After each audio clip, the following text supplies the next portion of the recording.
Bonsoir Linda. Bonsoir Mohamed. J'ai une question pour vous, Mohamed. Est-ce que vous aimez la fondue? Absolument. Alors là, je parle de la fondue au fromage, là, pas de la fondue bourguignonne à base de cadavres en décomposition. Non, je parle de la vraie fondue d'origine suisse qu'on prépare dans un caclon avec du fromage, du vin blanc et dans lequel on trempe des morceaux de pain. Le défi étant de ne pas les faire tomber dans le mélange, sous peine de devoir payer sa tournée. C'est convivial, c'est chaleureux et c'est délicieux. Si je vous parle de ça aujourd'hui, c'est parce que c'est une grande année pour la fondue. La fondue vient d'être sélectionnée parmi les 117 nouveaux émojis qui vont arriver cette année dans nos téléphones portables et dans nos textos. Regardez, regardez comme il est beau. Hein? Pas mal. Les Suisses sont tellement fiers. Sur Twitter, il y a un diplomate qui parle d'un pas de géant pour l'image de la Suisse à l'étranger. Une autre internaute salue la suissitude enfin reconnue. Pour le journal Le Temps, notre plat national, écrit le journaliste, entre au panthéon de la pensée simplifiée. La pensée simplifiée, c'est pas mal comme définition de l'émoji. Très simplifié pour le coup. Ben oui, parce que c'est quoi un émoji finalement? Un émoji, c'est soit une représentation, une fondue par exemple, soit c'est un geste, un ton, une attitude, une émotion qu'on veut communiquer à l'autre parce qu'on est dans l'écrit, on est dans une communication non verbale.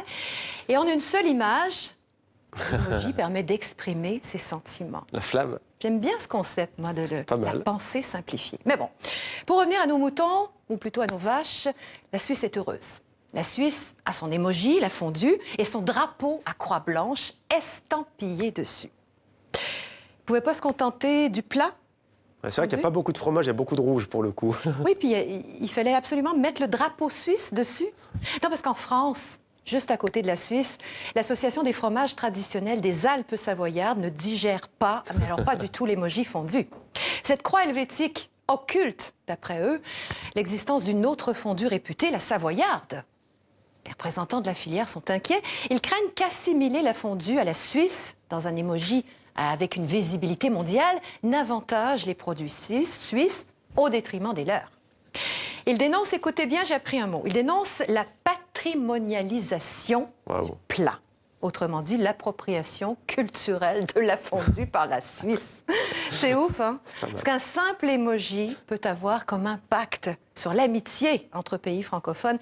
Mettez ça à l'ordre du jour du prochain sommet. La spécificité francophone face au défi des émojis.